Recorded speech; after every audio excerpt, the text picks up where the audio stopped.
Chaque étoile a son éclat, chaque oiseau a son cri. Écoutez le son de la différence. Découvrez le plus grand mystère dans le monde médiatique. 91.7 FM. Somme 91.7.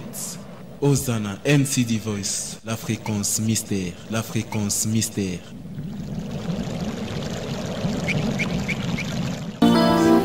Aujourd'hui, c'est vraiment un grand jour pour moi. Leo kweli ni siku kubwa juu yangu, Un jour de joie. siku ya furaha, Le jour où je parle sur ce que le Seigneur Jésus a fait dans ma vie. siku ile nasema maajabu ile Bwana Yesu alifanya maisha yangu. Amen, amen. Amina. Avant cela, Mbele ya ile que le Seigneur Jésus ait pitié.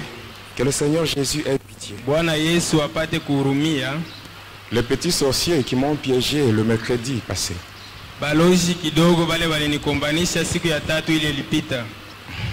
Ils ont fait un complot pour que je sois frappé de paralysie Balichangana ili nipate kupooza. à partir de la porte. Balikuwa kule kumulango. Mes bien-aimés, faites attention. Wapendwa, mfanye angalisho. Et si j'attire l'attention des petits sorciers, faites attention. Hapa na kokota angalisho ya balozi kidogo kidogo. Je ne témoigne pas pour ma gloire, Sishuhudie juu ya utukufu wangu, mais je témoigne pour la gloire de Jésus. lakini nashuhudia juu ya utukufu wa Yesu Kristo. On ne se moque pas de Dieu. Aba mchezi yake Mungu. Amen. Amina. Déjà ceux-là qui étaient dans le complot, ils savent déjà de quoi je parle. Huko bale walichangana juu ya kunikombanisha, banajua ni kinini niko nasema. Amen, amen. Amina. Les petits sorciers. Amen. Amen. Bon, ce n'est pas ce qui nous intéresse pour la journée d'aujourd'hui. Haina kazi ile tutafanya siku ya leo. Pour la journée d'aujourd'hui, je parle sur ma délivrance. Siku ya leo niko nasema juu ya ufungulivu wangu. Lisons la parole de Dieu. Tusome neno la Mungu. Luc 15, verset 24. Luka 15 kistari ya 25. Luc 15, 24, nous lisons au nom de Jésus. Car mon fils que voici était mort, et il est revenu à la vie. Il était perdu, et il est retrouvé. Ils commencèrent à se réjouir. Kwa sababu mwana wangu huyu alikuwa amekufa na amefufuka. Alikuwa amepotea, sasa ameonekana. Nao wakaanza kufurahi pamoja. C'est un grand jour pour moi. Ni siku kubwa juu yangu. Jonas que vous voyez Huyu Yona munaona était perdu, alikuwa anesha kupotea, mais il est retrouvé. lakini anapatikana tena. Jonas que vous voyez, Jonasi huyu munaona il était mort, alikuwa anesha kufa, mais il est revenu à la vie lakini anarudi tena kuuzima par la grâce de Jésus. kwa neema ya Yesu. Voilà pourquoi, Ndiyo kwa maana avant d'entrer dans le témoignage, mbele ya kuingia mushuhuda, j'aimerais que tu adresses une petite prière à Dieu. nilipenda ufanye maombi mfupi kwa Mungu. Tu dis seulement à Jésus, Umwambie Yesu, Seigneur, j'ai besoin de contempler ta gloire Bwana, niko napenda niangalie bunene bwako au travers de la délivrance que tu as accordée à l'homme qui parle. kupitia ufungulivu ule ulimpatia ule mtu mwenye kuna shuhudia. Nous élevons nos voix et nous prions au nom de Jésus. Tupandishe masauti yetu na tuombe mjina la Yesu.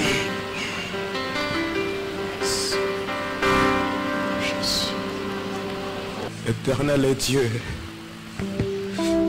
Jésus, mon Dieu, mon roi, toi le Dieu de ma jeunesse, le Dieu de mon salut, le Dieu de ma délivrance, toi qui m'as tiré dans le bourbier du péché, toi qui m'as tiré dans les griffes de Satan, toi qui m'as tiré dans la sorcellerie, toi qui m'as tiré dans les gouffres de la magie.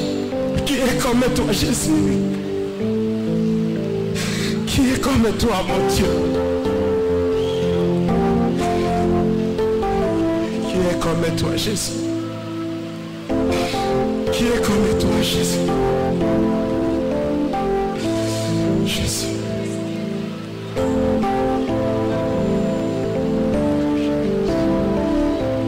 Jésus. Jésus. Comme toi, Jésus, moi qui me nourrissais de la chair humaine, moi qui buvais le sang humain, Jésus, Jésus, moi un criminel, moi un assassin. Jésus.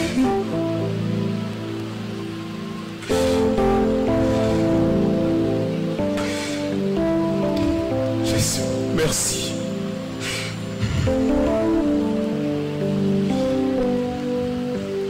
Merci Jésus. Merci pour tout ce que tu as fait dans ma vie. Que la gloire, l'honneur te soit rendu parce que tu es Dieu, le seul, l'unique vrai Dieu. C'est lui qui m'a attiré dans le séjour de mort. Oh Jésus, il y avait combien de satanistes dans le séjour de mort? Mais pourquoi moi Jésus? Oh Jésus, tu m'as tiré de là. Oh Jésus, tu as fait qu'aujourd'hui moi aussi je sois compté parmi les vivants. Tu ne t'es pas limité là, tu m'as réconcilié avec le Père. Et aujourd'hui, je suis aussi un enfant de Dieu. Tout ça à cause de toi, Jésus. Oh Jésus, laisse que la gloire te soit rendue. Béni soit ton nom. Couvre-moi dans ton sang, Jésus. Que ton esprit me prenne en charge. Afin qu'aujourd'hui, tout ce que je vais expliquer, je vais dire, puisse Seigneur montrer et refléter ta gloire. Au nom puissant de Jésus. Amen. Mes bien-aimés, ce que le Seigneur Jésus a fait dans ma vie, même mes parents biologiques ne peuvent pas le faire. Ça dépasse mon entendement. Parce que si j'essaie un peu de faire la rétrospection de ma vie, je vois ce que j'étais et je vois ce que je suis devenu. Tout ça c'est par la grâce de Dieu. Que le Seigneur Jésus soit glorifié. La fois dernière, c'est-à-dire le mercredi, j'ai parlé sur ce qui m'était arrivé lorsque j'étais entré dans une église. J'étais entré dans l'église, non pas avec l'intention de chercher à être secouru, parce que j'étais fâché. Étant entré dans plusieurs églises, sans trouver la solution à mon problème, ce jour-là, le 3 février 2003, lorsque je passais en route, j'entends dans une église, on parle sur la sorcellerie. Alors je me disais à moi-même, ces gens, ils parlent souvent sur la sorcellerie, le lien démoniaque. Mais si on leur présente un cas concret, ils ne font rien. Et ainsi je m'étais infiltré dans l'église pour invoquer le démon. C'est là où je m'étais arrêté le mercredi. J'étais tombé et on m'avait fait sortir à l'extérieur. Et par après, quand j'étais à l'extérieur, c'est à partir de ce moment-là que la communication avec Lucifer était rétablie. Et il m'avait demandé de rentrer dans l'église et de tuer 2 personnes. J'avais obéi et j'étais rentré. À la place où j'étais, j'avais laissé là-bas mon colis. Et j'avais récupéré cela. Et là, après je l'avais ouvert. J'avais soutiré de là un couteau. Et avec ça, ayant le couteau à la main, j'avançais maintenant. Et pendant que j'avançais avec le couteau, cette fois-là tout le monde avait peur. Parce qu'avec la masse que j'avais une déformation totale sur le plan physique. Avec le sport que je faisais, la culture physique, l'haltérophilie.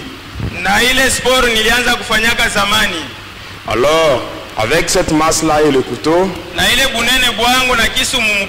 et les gens avaient peur. batu balisikia boka commençaient à reculer. banaanza kurudia Et kumukongo subitement, je vois devant moi une lumière. na kwa ghafla naona nuru moja inaonekana mbele Et dans yangu. cette lumière, il y avait une voix qui était sortie. Ndani ya ile nuru mulitoka sauti moja. La voix avait dit, donne. Sauti ilisema leta. J'avais donné, Nilipeleka, j'étais tombé, j'avais perdu connaissance. nikaanguka na nikapoteza ufahamu. On m'avait pris dans un taxi Bakanichukua ndani ya taksi et on m'avait conduit au quartier Mission, na bananipeleka ku quartier Mission. au croisement des avenues Ngouba et Tchangalele. Kuma panda njia ya Avenue Luba na Changalele.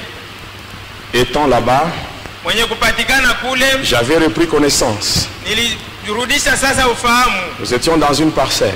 Tulikuwa katika lupango Et moi, moja. on m'avait mis au garage. Na mimi baliniweka kule ku garage. Et quelque temps après, j'avais remarqué que mon colis était là. Na wakati chache niliona sema kifurushi yangu kilikuwa pale. J'avais récupéré le mouchoir rouge. Nikabeba ile kitambaa cha kekunda. J'avais mis ça sous mon bras, au niveau de l'avant-bras. Nikakifunga hapa mbele pa mkono wangu. Et là, je m'apprêtais maintenant pour invoquer. Na nikajitayarisha juu ya kuita mapepo. Alors, il y avait beaucoup de chrétiens, beaucoup de fidèles là-bas. Kulikuwa bakristo mingi, baaminifu mingi balikuwa Ils pale. avaient pris mon colis Bakabeba kile kifurushi kyangu. avec le contenu. Na bile bilikuwa ndani. Ils voulaient brûler cela. Balipenda babichobe. J'avais mis du carburant, l'essence Bakamwanga hapo et essence. des flammes d'allumettes, mais ça n'avait pas pris feu. Banawasha alimeti lakini havikulungule. Et comme ça ne prenait pas feu, Sasa vile vikwanze kulungula, il y a une maman Déborah. kuko mama moya jina yake mama Deborah. Elle avait dit aux autres, Aliambia benzaki, avant de mettre les allumettes là-bas, mbele ya mwe kuwasha moto, commençons d'abord par invoquer le feu de Dieu. mwanze mbele kuwasha moto wa Mungu. Et là, on a commencé à invoquer le feu de Dieu. Bale sasa baliwasha moto. Pendant qu'on invoquait le feu de Dieu, Wakati balianza kuwasha moto ya le Mungu, mouchoir que j'avais sur mon bras ile kitambaa nilikuwa nakyo mu mikono était devenu chaud. kikaanza kuwa na kifukutu. Je l'avais lié sous mon bras. Nilikuwa nisha kifunga pa mkono Il wangu s'était ouvert de lui-même. na kinajifungukia kyo Il kenyewe. était tombé par terre. Kinaanguka chini. Alors là, c'était compliqué. Bale sasa bilikuwa hatari. On avait mis maintenant de la flamme Baliwasha sasa moto et ce fétiche-là avait pris feu. na ile madawa ile ikalungula. Alors je me disais, Sasa nikasema je dois prendre fuite.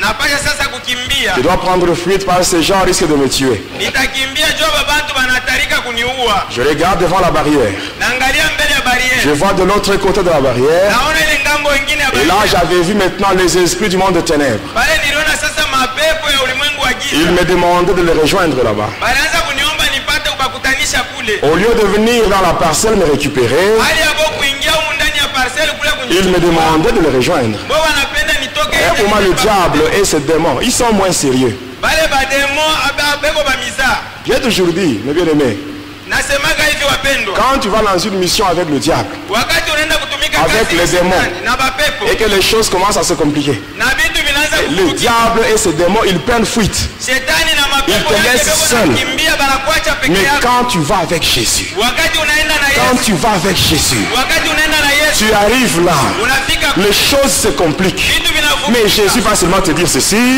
mets-toi derrière moi et moi-même je vais combattre à ta place. Voilà Jésus, le véritable Dieu. Hosanna FM. Et j'ai commencé maintenant à fuir. Nikaanza sasa kukimbia. J'ai quitté le garage pour me rendre à la barrière. Nilitoka mu garage tu kwenda kule ku barriere. J'arrive à la barrière. Nafika ku barriere. Il y avait quelque chose qui s'était produit ce jour-là. Kuko kitu kimoja kilitukia ile. Je ne sais pas ce qui s'était produit. Sijue kile kilifikaka. J'étais projeté Nilitupwa et j'étais tombé par terre. na nikaanguka chini. J'avais perdu connaissance. Nikapoteza tena ufahamu. Et quelques minutes après, Na dakika chache kisha j'avais repris connaissance. nikarudisha ufahamu. J'avais une barbe. Nilikuwa na lupete. Barbe. Nilikuwa na ndevu. Cette barbe-là, Ile ndevu ile si vous touchez à ça, kama unaigusa vous vous retrouvez électrocuté. unajikuta sasa vile kurai na kuingia. Il y avait le pouvoir du poisson électrique. Ilikuwa na uwezo wa ule samaki wa mumayo ule anaingizanaka kuran. Alors, mais quand j'avais repris connaissance, Wakati nilirudisha ufahamu, je n'avais même pas une seule barbe. sikuwa tena na ile ndevu Ces yangu. gens-là, ils avaient tout coupé et Bale bantu balikata ils n'étaient yote même pas électrocutés. abakuguswe na kuran. Même toi qui m'écoutes, Na wewe mwenyewe si tu unanisikia. vis vraiment dans une communion parfaite avec Dieu, Kama tu es capable de détruire les œuvres du diable. Voilà pourquoi Jésus lui-même avait dit, dans Luc 10, verset 19, il a dit, voici, je vous ai donné le pouvoir de marcher sur les serpents, sur les scorpions, sur toute la puissance de l'ennemi, et rien ne pourra vous nuire. Amen. Après, on m'avait récupéré, on m'avait conduit dans une salle de bain. Je m'étais lavé. Et après, on m'avait conduit dans une paillote. On m'avait servi à manger. Et par après, il y avait une maman qui était venue me tenir compagnie. Maman Déborah. Alors elle me posait des questions sur mon passé. Et les esprits me disaient, ne dis rien. Ne dis rien. Tu dois seulement la tromper. Et là je commençais à parler d'une manière superficielle. Et pendant que je parlais superficiellement, j'ai menté aussi. Et par après, elle me dit, cette maman-là, elle me dit, tais-toi. Tais-toi. Mais dis aux démons. Dis aux démons qui te disent de ne pas dire la vérité. Dis à ces démons de quitter ces lieux au nom de Jésus. Comment est-ce qu'elle avait su que j'ai causé avec les démons? Et parce qu'elle était habitée par le Saint-Esprit. Et quand elle avait dit ça, les démons étaient partis très loin. Et il me parlait de très loin. La personne qui m'avait dit d'ordonner aux démons de partir, ce n'était pas un homme. Ce n'était pas un papa. La puissance de Jésus, elle est donnée à toute personne qui marche dans la crainte de Dieu. Voilà pourquoi Jésus lui-même avait dit, dans Marc 16, 17, il avait dit, voici le miracle qui accompagneront tous ceux qui auront cru. Au nom de Jésus, ils chasseront les démons. Amen. Et après cela, j'avais demandé à ce qu'on puisse me libérer. On m'avait supplié. On m'avait dit non, ne pars pas. Parce que si tu rentrais chez toi, tu auras de sérieux problèmes avec les esprits. Moi j'avais insisté et j'avais fini par me libérer. J'étais sorti, j'étais rentré chez moi. J'arrive chez moi, j'entre seulement dans la parcelle. Je regarde au niveau de la porte. Je vois une fumée qui sortait de ma maison. J'entre dans ma maison, j'ouvre la porte, je trouve tous mes fétiches en feu. Tout était brûlé. Tout était brûlé. Bien aimé, j'étais tombé à l'église, c'était en ville. Mais chez moi, c'était à la cité Kikula. Amen. Je rentre chez moi. Je trouve le feu sur tous mes fétiches, sur tous mes livres mystiques. Et bien aimé, notre Dieu, c'est le Dieu qui répond par le feu. C'est le Dieu qui répond par le feu. S'il y a un sorcier qui te dérange au village, tu n'as pas besoin de te rendre au village. Toi, tu invoques le feu ici à Lubumbashi, mais lui reçoit le feu là-bas au village. Il reçoit le feu à partir de là. Ah, Jésus, il est terrible. Il est terrible. Je n'ai jamais vu un homme comme celui-là. Et par après, la nuit, Je m'étais endormi dans ma maison. nikalala munyumba yangu. Arrivé à 2 heures du matin. Tunafika mu 2 heures du matin. Cette fois-là, c'était Lucifer, Satan lui-même qui était venu. Pale sasa ni Lucifer, shetani ye mwenye ndo alikuya. Il me dit, Ananiambia, rentre là-bas. rudia kule. Tu dois tuer 2 personnes. Uniuie batu bawiri. Parce que c'était déjà le 4. Juu ilikuwa Le le 4. Le délai devait expirer le 5 février. Na dele ilipasha kumalizika le 5 Et il me février. dit, si tu n'arrives pas à tuer ces 2 personnes-là, Anasema kama uwe bale batu bawiri, le 5, c'est toi-même qui mourras. le 5 février ni wewe ndio utakufa. Alors le matin, Sasa asubuhi j'étais rentré là-bas, nikarudia kule. à l'église où étaient logés les serviteurs de Dieu. Kukanisa kule kulikuwa watumishi wa Mungu. Alors quand j'étais arrivé là, Wakati nilifika juste kule, quand j'étais au niveau de la barrière, wakati nilifika tu pa ces barriere, gens-là, quand ils m'avaient vu, wale bantu wakati ils waliniona étaient très contents. balifurahi Très sana, contents. banafurahi sana. Alors j'étais entré Sasa niliingia, avec la mission de tuer 2 personnes. nilikuwa na ile kazi ya kuua batu bawili. Je faisais tout ce qui était possible pour les énerver.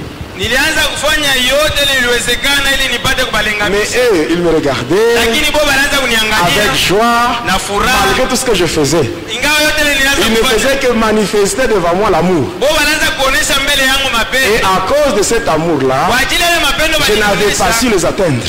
sikuweza na muda ya L'amour, c'est une arme kuwakombanisha. efficace contre la sorcellerie. Mapendo inakuwa silaha ya nguvu ya kukombanisha nayo buloji. Alors, j'étais là, Nilikuwa pale, arrivé vers 18h. tunafika ma 18h, Il m'avait même demandé de rester là-bas. bananiomba sema nibakie kule. Arrivé à 18h, Nafika ma 18h, je savais que j'avais raté ma mission. nilijua ya kwamba sikutimiza kazi vile Et je baliniambia. savais qu'à minuit, le 5, Nilijua kusema muma minui le le 5 diable allait me tuer. shetani alipasha kuniua, Et avant de mourir, na mbele ya kufa il devait envoyer des esprits méchants alipasha kutuma mapepo pour mchafu me tabasser. juu nipike mbele, Et je savais que j'allais mourir seulement après avoir subi des douleurs impossibles. na nilijua kwamba nilipasha kufa kisha kusikia maumivu ya nguvu. Alors je m'étais dit à moi-même, Sasa nikajisemezea ndani Je te yangu dis mwenyewe, ceci. nikasema hivi, au lieu de subir des douleurs avant de mourir, baada ya mi kuishi ile maumivu mbele ya mi kufa, je dois mettre fin à ma vie. napasha kujiua mi mwenyewe. Alors là, je m'étais fait passer comme un malade. Sasa pale najifanya sasa vile niko mgonjwa, J'avais demandé à une maman qui était là, maman Alphonsine Kaloubi. na muomba mamamu alikuwa pale, mama Alphonsine Kalubi, J'avais demandé de me payer des produits contre la malaria. na muomba niuzie madawa ya malaria. Alors on na avait kutunza envoyé un malaria. frère. Vous en avez On fait. avait envoyé un frère. Banatuma ndugu moja, À son retour, il m'avait apporté une plaquette de 10 comprimés de quinine 500 mg. ananiletea plaketi moja ya kinini ya 10 comprime 500 mg Et 6 comprimés de paracétamol. na 6 comprime ya paracetamol, Et on m'avait même présenté une chambre où je devais passer la nuit. na bananionyesha chumba ya kularia mule nipasha kularia. J'étais là, Nilikuwa pale, arrivé à 23h30. nafika mwa Je 23h30, m'étais dit ceci. nikajiambia hivi, Au lieu de mourir après avoir reçu des douleurs, bahali ya kufa kisha kupokea maumivu, je dois mettre fin à ma vie. nimalize mi mwenyewe maisha yangu. J'ai pris 10 comprimés de quinine 500 mg. Nikabeba 10 comprime ya kinini 500 mg, J'avais bu cela en une seule prise. nikaikunywa yote mara moya. Je prends les 6 comprimés de paracétamol. Nabeba 6 comprime ya paracetamol, J'avais bu également. nikaikunywa yote mara Et je moya, m'étais allongé na nikalala avec l'espoir na ile tumaini de mourir en plein sommeil. ya kufa mubushingishi. Mais le lendemain matin à 7h, Lakini kesho yake asubuhi mu 7h j'ouvre les yeux, nafungula je macho, me rends compte que je suis en vie, navumbula kwamba je sikukufa, n'ai même pas de malaise, sina hata na je maumivu, n'ai pas de battement dans les oreilles. sina hata na ile makelele ya kinini mumashikio. Vous voyez, quand vous prenez un seul comprimé de quinine, hein, Unaona kama unakunywa kinini vous voyez kimoja, les effets secondaires. munasikia vile munasikia Quand kisha vous prenez kunywa. 2, Wakati unakunywa biwili, et moi j'avais pris 10, mimi nilikunywa 10 mara moya, tout cela pour mettre fin à ma vie. yote ile juu ya kujiua. Parce que les choses que j'avais touchées Juu vile vitu niligusaka étaient devenues compliquées. bilikuwa vya matata. Toi qui m'écoutes, Wewe mwenyewe toi kunisikia, qui continues encore à traîner avec les fétiches, wewe mwenyewe ungaliko unabakia na je madawa, t'assure, na je kuhakikisha t'assure, na il kuhakikishia y aura un temps. kutakuwa wakati Ces mmoja choses-là vont te compliquer. vile vitu vas chercher la mort, mais tu ne la verras pas. Tu as l'occasion, donne ta vie à Jésus. Abandonne tes histoires. Abandonne la saleté que tu as. La sorcellerie, c'est la saleté. La saleté, mes bien-aimés, la saleté. Tu te rends avec ça? Tu crois qu'à la fin le diable va te remercier? Je t'assure, moi j'ai servi le diable plus que toi. Quel est le niveau que tu as là? Tu ne peux même pas t'approcher au niveau que j'avais. Mais à la fin, la récompense que j'avais reçue de la part du diable. Fais attention. Amen. Amina. La Bible dit, si tu entends la voix de Dieu, n'endurcis pas ton cœur. Amen, amen. Amina. J'étais resté là-bas. Le matin, ils sont venus me voir. Pose la question, où sont partis les comprimés qu'on t'a remis? J'avais tout pris, j'ai pris tout. Mais toi tu es malade ou quoi?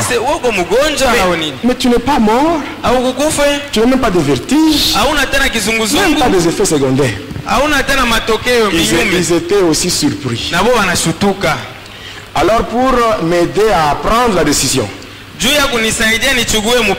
ils sont allés chercher un ex-sataniste. Quelqu'un qui avait donné sa vie au Seigneur Jésus avant moi. Au niveau de la province du Katanga, il était le champion de tous les catcheurs. Dans le catch, on l'appelait Maître Tiro. Et aujourd'hui, son nom c'est Papa Jean-Marc. Cet homme m'a beaucoup aidé. Il m'a beaucoup aidé pour que j'arrive à prendre la décision de me séparer avec Lucifer. Toujours dans mes prières, je dis toujours à mon Dieu de bénir cet homme-là. Il m'a donné beaucoup de conseils. C'est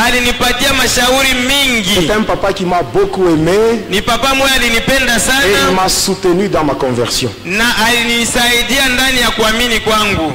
Alors quand il était venu, il m'avait parlé et après il était parti. Quand j'étais resté là-bas, Amen. Qu'est-ce qui s'était passé? Un frère était venu me voir. Il me pose des questions sur la magie.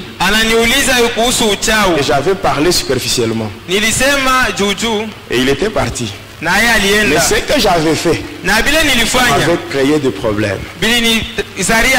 La nuit, les démons sont venus. Aux environs de 23h30. D'abord, quand ils sont arrivés, ils ont commencé par couper le courant. Toutes les maisons étaient éclairées, mais seulement là où j'étais, il y avait une obscurité totale. Là, les démons m'avaient frappé sérieusement. De 23h jusqu'à 4h du matin. Là, j'avais perdu beaucoup de sang. Et j'étais resté là-bas. J'ai été resté là-bas, j'avais fait au moins 5 mois. Mais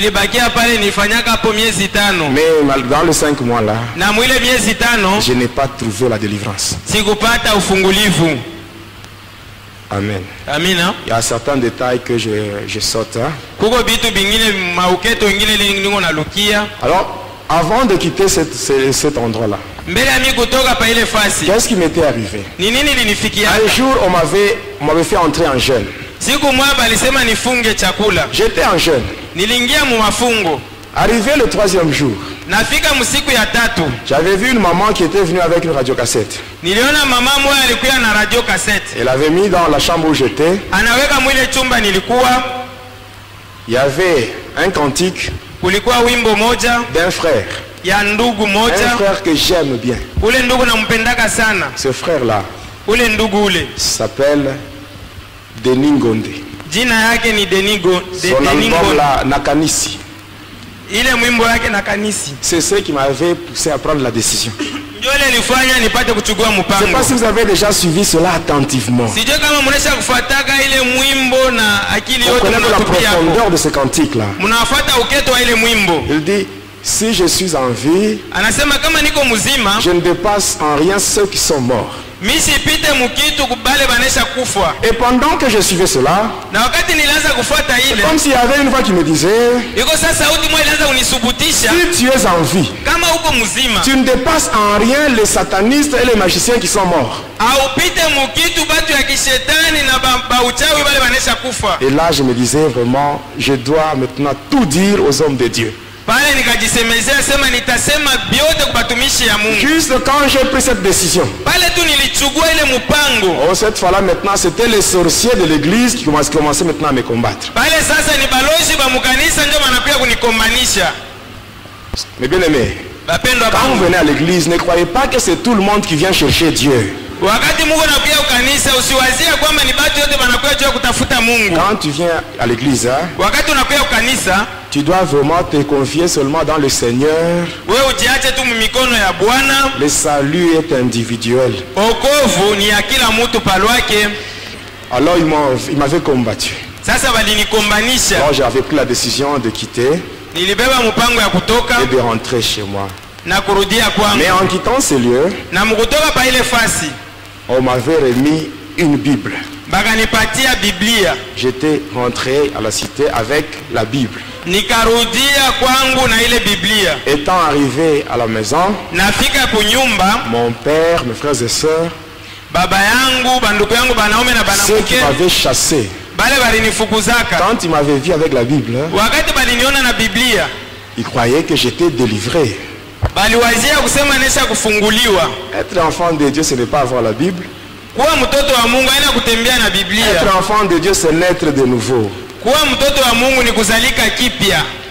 J'étais à la maison, Nilikuwa kunyumba le délai était déjà expiré. Hein. na ile kuingia masiku balinipatia ilikuwa Étant à la shakupita. maison, Mkufika kunyumba la nuit, usiku, le diable me visite. shetani Et il me ananipegua, rappelle ananikumbusha que je devais lui donner 2 personnes. ya kusema napasha kumupatia batu bawili. Alors là, je ne savais pas quoi faire. Pale sikujua tena kya kufanya. J'étais allé voir un pasteur Nikaenda kumwona pastori moja à l'église méthodiste, kukanisa ya kimetodisti, le pasteur René Fan. ule pastori René Faye. Quand j'étais en route sur l'avenue Lumumba, je me rendais vers l'église. Wakati nilikuwa munjia mwaveni Lumumba, nilianza kwenda ukanisa, Les démons étaient arrivés sur la route. mapepo yananikuta mule Et il y munjia, avait une forte odeur de parfum qui était répandue sur toute la route. na kulikuwa harufu ya manukato ya nguvu ile Ela, ilishikika les gens mule fuyaient. munjia, na bantu wanaanza kukimbia. Ce n'était pas facile pour arriver à l'église. Haikuwa kepesi nifike Et quand j'étais ukanisa. arrivé, Wakati le nilifika, pasteur avait prié pour moi. pastori ananiombea, J'étais tombé par terre. nikaanguka Et chini, par après, na kisha je yake devais rentrer à la maison. nilipasha kurudia Le kunyumba. pasteur me donne un frère, Pastori ananipatia ndugu moja un Muisa intercesseur na muombezi pour m'accompagner. juu ya kunisindikiza. Étant arrivé à la maison, Nafika kunyumba, je m'étais allongé dans le canapé. nikalala mukanape. Quand j'étais là, Wakati on nilikuwa me pale, contacte à partir du monde de ténèbres. upatano na ile dunia ya giza, On me dit, ananiambia tue cet homme. uwa huyu mtu. Et là, je l'avais pris comme ça. Pale sasa nikamubamba Je hivi, l'avais jeté par terre. nikamutupa chini, Et je m'étais assis sur sa poitrine et je l'étranglais avec mes mains. nikamwikaria pakilari na naanza kumuvinya Et panshingo. subitement, mon petit frère, celui qui vient juste après moi, Na mara moja mdogo yangu ule anazarika kisha mie, il était entré dans la maison. akafungula mulango anaingia Et munyumba, il m'avait appelé. akaniita. Et c'est à ce moment-là que je m'étais rendu compte que j'étais en train de commettre quelque chose qui m'a été dicté par le diable. Ni mwile wakati sasa nikashutuka, nikavumbula kusema nilianza kutimiza kitu kile shetani alinyambia. Et juste quand j'avais laissé ce frère, Na kisha mimi kumwacha ule ndugu, il a trouvé la porte ouverte, il est sorti et il est parti pour du akaona tu mlango wazi, akatoka anaenda. Et après, Na kisha le yake soir, quand mon père était rentré du boulot, magharibi, wakati baba yangu alirudia kutoka kazi, il me voit, il me dit, ananiona, ananiambia, moi je croyais que tu t'es converti. Mimi niliwazea kwamba unaisha kuamini. Donc tu es venu juste pour nous flatter. Nikusema ulikuwa tu juu ya kutudanganya. Ainsi, je te dis maintenant cette fois-ci, Hivi sasa nakwambia hii mara tu pars pour du bon. na kufukuza kwa Même si lote. tu arrives là-bas, tu te convertis. Hata kama unaenda kule unaamini, Ne reviens plus chez moi. usirudie tena kwangu. Et là, j'étais sorti. Pale sasa nikatoka. J'étais allé quelque part et je m'étais trouvé une maison. Nikaenda fasi moja nikapata Et nyumba. je m'étais installé là. Je restais là-bas seul. Nikabakia kuile nyumba mi moya. Et une tante paternelle était venue me voir. Na shangazi yangu wangambo wa baba yangu akakuja kuniona. Elle m'avait conduit dans leur église, Akaniongoza mkanisa yabo. tabernacle de Branamiste. Tabernacle ya babranamiste. Arrivé là-bas, on m'avait baptisé. Nafika kule bananibatiza. Après le baptême, on me dit, frère, tu peux rentrer chez toi, tu es délivré. Na kisha ubatizo bananyambia ndugu, rudia kwako unaisha kufunguliwa. J'étais rentré, ma Nikarudia. tante était allée voir mon père. Shangazi yangu anaenda kuona baba yangu. Elle lui dit que vraiment ton enfant est totalement délivré. J'étais là quand sa délivrance s'était passée. Mtoto wako anaisha kufunguliwa, nilikuwa pale ufungulivu wake ulianza kupitikanika. Mon père était content. Baba yangu alifurahi. Il voulait que je rentre à la maison. Alipenda nirudie tena Mais kunyumba. moi-même, conscient de ce que j'étais, Lakini mie mwenye kuwa na Je dhamiri me wazi dis, si je rentre à la maison, akasema kama narudia je kunyumba serais vraiment un danger pour ma famille. nitakuwa hatari juu ya jamaa Alors, yangu. s'il faut mourir, Kama inabidi nifwe que j'aille mourir seul. nikufe peke Et yangu. j'étais rentré chez moi. Nilirudia kwangu. Étant là-bas, Mwenye kuwa kule j'étais allé voir maintenant le pasteur, le même pasteur, la méthodiste. nikaenda kuona pastori moja moja ule J'arrive chez lui, il Methodiste. me donne rendez-vous pour le lendemain à 14h. Nafika kwake ananiambia sema tupatane kesho yake ma 14 Le heures. lendemain à 14h, j'étais chez lui. Na kesho yake ma 14 heures nilikuwa kwake. J'arrive là, je demande à sa femme qui me dit qu'il n'était pas là et qu'il était allé voir le surintendant. Nafika kule bibi yake ananiambia kuwa hapo alienda kuona surintendant. J'étais rentré. Nikarudia. Le lendemain encore, j'étais là. Na kesho yake tena nikaenda. Même chose. Kukakuwa kitu Maintenant, kimoja quand j'ai kimoja. quitté la maison du pasteur Wakati nilianza kutoka sasa et mnyumba j'ai ya rentré pastori, chez moi, nikaanza kurudia j'arrive au kwangu. croisement des avenues Lumumba et Kakontwe. Nafika pa mapanda njia Avenue Lumumba na Kakonto. Et là, on m'avait maintenant appelé à partir du monde de ténèbres. Pale sasa dunia ya giza ikaniita. Et là, on m'avait appelé, on me dit, Bananiita toi, tu n'as bananyambia, pas encore compris. wewe uyasikia. Maintenant, aujourd'hui, Sasa leo tu verras maintenant le prix de ta désobéissance. utaona kutokutii kwako vile C'était à kutakulipa. 14h. Ilikuwa ma 14 heures. Et là, on a commencé à me frapper en route. Pale sasa banaanza kunipikia lwa munjia. Les gens me voyaient, comment je tombais, comment je sautais. Batu banaanza kunyona vile nianza kuanguka na kuruka. Mais ils ne voyaient pas ceux-là qui me frappaient. Lakini abakwanze kuona pale banaanza J'étais sur kunipika. l'avenue Lumumba et je commençais maintenant à fuir.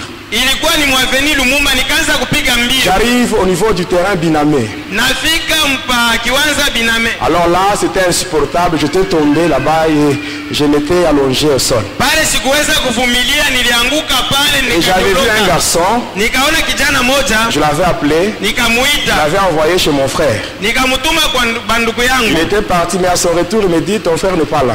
Alienda narudia na kusema ndugu yako anako. Alors je m'étais relevé pour poursuivre la route. Nikalamuka juu ya kuendelesha. Et quand j'étais arrivé au croisement des avenues Lumumba et Mukumbi, Wakati nilifika pale Avenue Lumumba na Mukumbi je descendais tunakutana, maintenant vers l'avenue Chaba.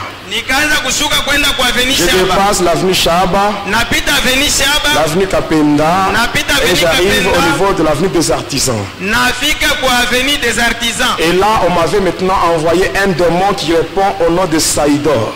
Pale balinitumia pepo moya, jina yake ni Sailor.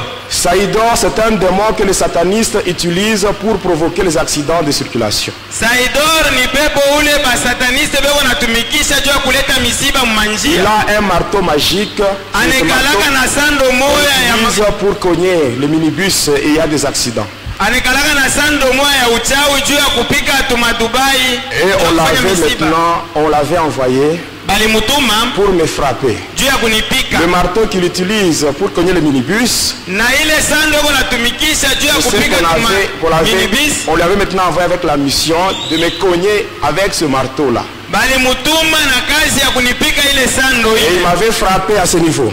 akanipiga ile sando pa ifashi. J'étais tombé par terre. Nikaanguka chini. Et par après, beaucoup de gens étaient accourus là-bas. Kisha yake batu mingi bakakuya pale. Je m'étais redressé, j'étais à genoux. Nikalamuka na nikatwanga magoti. Et quand j'avais ouvert ma bouche, Wakati nilifungula kinywa, il y avait maintenant le sang qui sortait. damu ilianza kunitoka mkinywa. Maintenant, c'était des boules de sang. Ilikuwa madamu sawa vile bimatoni. Et les gens qui voyaient cela, Bantu wanaanza kuona vile na ils bitapika. avaient pitié de moi, ils voulaient me conduire à l'hôpital. Bali nishikilia buluma walipenda Alors wanipeleke là, kwa hospital. j'avais manifesté une opposition. Pale nikakatala. Parce que je savais que si on me conduisait à l'hôpital, c'est là où on devait m'achever. Nilijua kusema kama naenda kwa hospital ndio kule batenda kuniuia. Et je m'étais relevé, j'ai continué. J'arrive à un certain endroit, il y avait un petit pont. Nikalamuka nikaendeleza, nafika fasi moja palikuwa kakilalo kidogo. Donc là, j'étais tombé par terre. Pale sasa nikaanguka tena Je ne chini. savais plus comment marcher. Sikuweza tena kutembea. Et là, je marchais maintenant à quatre pattes. Nikaanza kutambala. Et là, pendant que je marchais à quatre pattes, Na pale wakati ile nilianza kutambala, je perdais toujours le sang par la bouche. nilianza kutambala ndio unapoteza paka damu.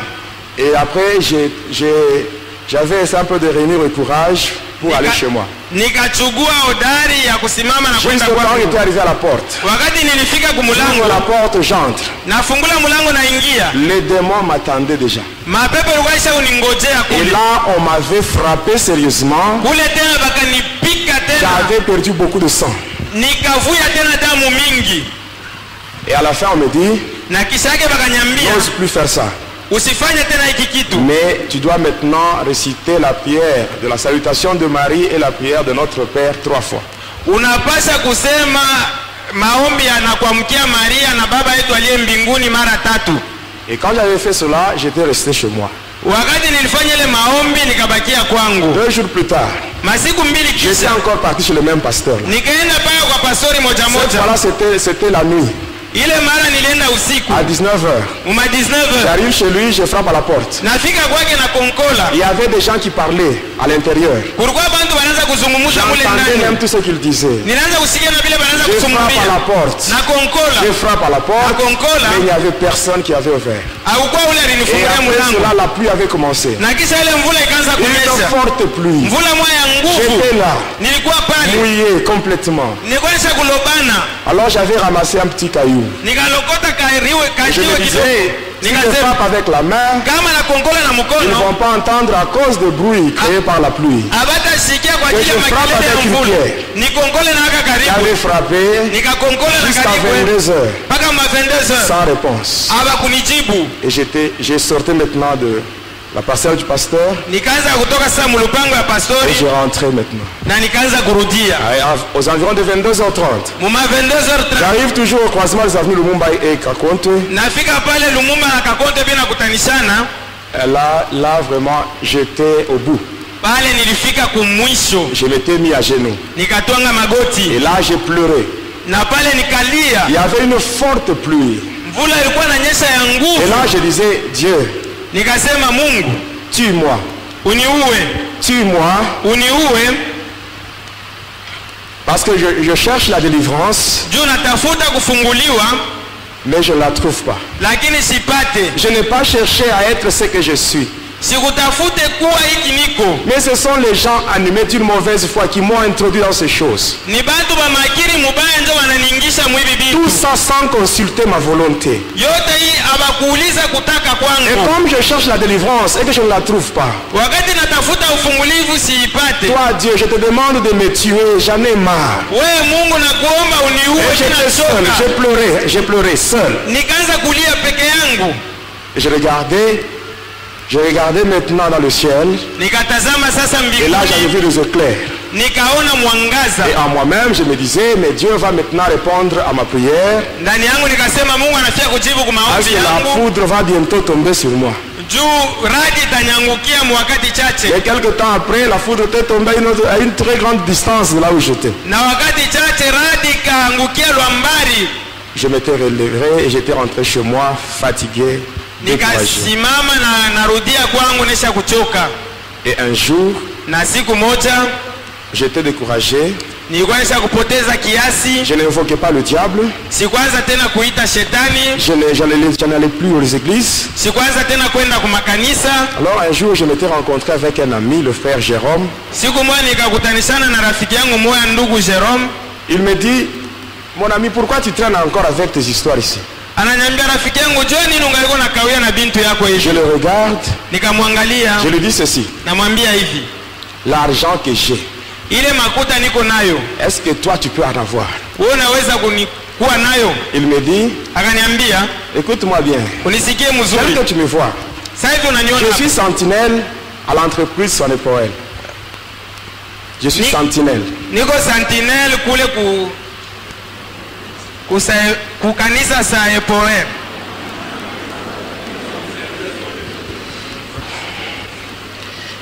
Et il me dit, Na bakaniambia, à la fin de chaque mois, kumwisho wa kila mwezi on me donne mon petit salaire. bewa nanipatia mshahara wangu kidogo, Mais avec ce petit salaire na ile mshahara kidogo qu'on me donne, ile beko nanipatia, j'ai quand même la paix du cœur. niko na salama ya moyo.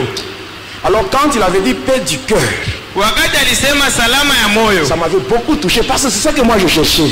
ilinigusa sana, ndio ile salama mimi nilianza kutafuta. Et il me parle sur un frère, Ananisemezea hadithi ya ndugu moja, le frère Élisée, ndugu Elisha, qui avait donné son témoignage. ule aliletaka ushuhuda wake. Il a parlé sur le monde de Pandéminium.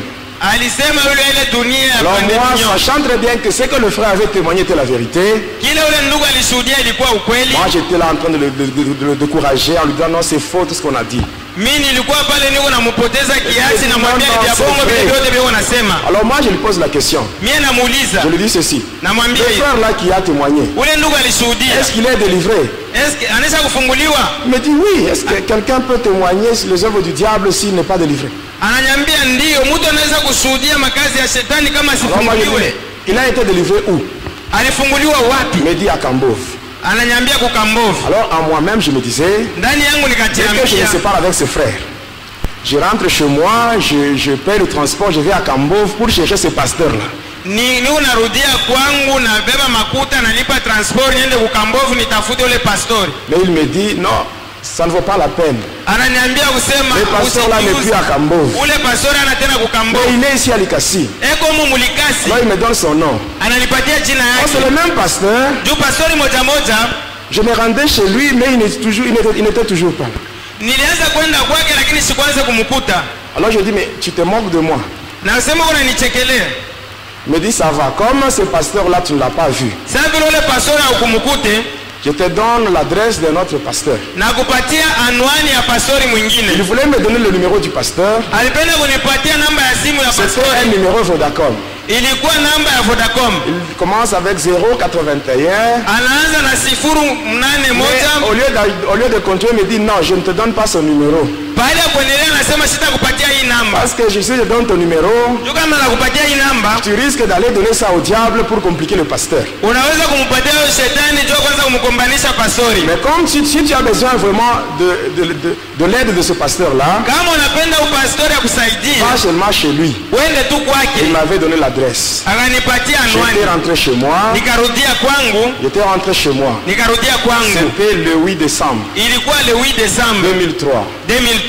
Je rentre chez moi, je m'échange Narudia kwangu, nabadilisha manguo, et j'étais allé chez le pasteur. nikaenda kwa pastori. J'arrive chez lui, je frappe à la porte. Nafika kwake na Sa konkola, femme m'avait très bien accueilli. bibi yake akanipokelea na Et furaha on yote, m'avait conduit au salon. na bakaniingiza msebule. Quelques 5 minutes après, le pasteur était venu. Dakika 5 kisha pastori akakuja, Il avait prié. Et akaniombea, après, il m'avait demandé le pourquoi de ma visite. na kisha akaniuliza na kuia nini. J'avais expliqué. Nikafasiria. Il me dit, frère, Ananiambia, ndugu, aujourd'hui, leo tu seras délivré. utafunguliwa. C'est ce qu'il m'avait dit. Kila Et aliniambia. quelques minutes plus tard, Dakika chache il kisha me dit, viens. ananiambia kuya. On a quitté sa maison et on était parti à l'église. Tulitoka munyumba yake tukaenda C'était à ukanisa. 11 heures. Ilikuwa ma 11 Il heures. me dit, tu restes ici Ananiambia bakia hapa jusqu'à 13 heures. mpaka ma 13 heures. Il y a un groupe de gens Kuko kundi moja ya qui watu viendront. itakuja. C'est eux qui vont prier pour toi. Ni ile kundi ndio Mais moi, itakuombea. je vais suivre seulement ton évolution. Mimi nitafuata tu vile peko na kuombea. Alors j'étais déçu. Sasa pale nikapoteza Je me kiasi. disais, mais moi je suis allé voir le pasteur Mie nilikuya juu ya pastori. pour me délivrer. Juu pastori Lui anifungue. aussi, il me conduit chez d'autres personnes. Yeye naye ananipeleka kwa Mais watu bien aimé dans le wengine. Seigneur, Wapenda nani ya quand vous Bwana? venez à l'église Wakati unakuja avec kanisa des problèmes na mambo yako et vous avez en tête na mkichwa yako l'idée de dire que c'est le pasteur qui donnera solution à votre problème, uko na mawazo ya kusema ni bien pastori aimé, vous serez déçu. ataleta jibu La kwa Bible mambo dit yako. maudit Siku soit moja l'homme unaweza qui se confie dans kufadhaika. l'homme. Biblia inasema laaniwa anaweka Si tumaini tu ndani viens à ya l'église Mungu. avec ton problème, Kama unakuja kanisa na tu mambo vas te yako, dire en tête que c'est le Seigneur Jésus qui va donner la solution. weka mkichwa yako ya kwamba Et ni le Bwana Yesu pasteur, lui, atakupatia ce n'est jibu. qu'un instrument qui sera utilisé par Jésus. Na pastori ni chombo ile Yesu Et atatumikisha. quand là-bas, c'était à 11h, Na patikana kule maonzo, il y avait un soleil vraiment piquant. jua ilikuwa ya makali kabisa. J'étais là seul. Nilikuwa pale peke yangu, En moi, maintenant, il y avait une lutte. ndani yangu sasa kulikuwa ile kabukomvi. D'une part, je me disais que je reste seulement ici. Ngambo moja nilijambia nibakie paka hapa. D'autre part, je me disais il fallait que j'aille voir une fille. Là, j'avais rendez-vous avec une fille. Ngambo wengine nilijambia sasa nikaone binti moja. Et finalement, je m'étais dit non, que je reste seulement. Ndani yangu nikasema nibakie tu. Arrivé à 13h, Tunafika ma 13h, j'avais vu un groupe de gens. kulikuwa kundi moja ya watu. Ils n'étaient pas entrés dans l'église, Habakuingia mais kukanisa. ils étaient entrés dans une salle. Bakaingia mchumba moja Et hivi. quelques temps après, Wakati le chache pasteur était venu. pastori Il akakuja. m'avait demandé de le suivre. Akaniambia sema nimshindikize. Et je m'étais arrêté au niveau de la porte. Nilisimamia pa Il mulango. avait appelé le responsable, il avait causé avec eux. Akaita mwenye madaraka akasumbulia naye Et puis on m'avait fait entrer. na kisha bakaniingisha. Puis il était sorti. Yeye akatoka akaenda. Longtemps j'étais arrivé là-bas. Wakati nilifika Je kule, regarde les gens qui étaient là. naangalia pale bantu bote walikuwa pale. Ils étaient maigres. Balikuwa bakonde. Alors je me dis, mais ces gens maigres, ce sont ces gens qui vont prier pour moi. Nasema Maigres comme ça. aba bantu bakonde njo bataniombea. Mais bien aimé, la puissance de Jésus ne dépend pas de la morphologie du corps. Uwezo wa Yesu auangalie bunene au bukonde bwa muntu. Mais la puissance de Jésus dépend de la crainte de Dieu qui est en toi. Uwezo wa Yesu uko nategamia woga wa Mungu wenye kwa ndani Ils mwako. étaient nombreux, ils étaient plus de 30. Balikuwa bamingi bakushinda 13. Alors on m'avait conduit dans une autre pièce. Sasa bakaniingiza tena mchumba ingine. Là il y avait un autre papa très maigre encore. Pale kulikuwa papa mwingine na alikuwa mkonde tena. Papa Jérémie. Papa Jeremi. Quand je le regardais, Wakati namwangalia, je le regardais avec mépris. namwangalia na kazarau, Il dit, un homme pareil, mtu wa hivi priez pour moi. aniombe mimi. Impossible. Habiwezekani. Alors je voulais parler avec lui. Nilipenda niseme pamoja Et naye. lui me dit, tais-toi, Yana niambia usiseme kitu. mets-toi à genoux. Twanga magoti.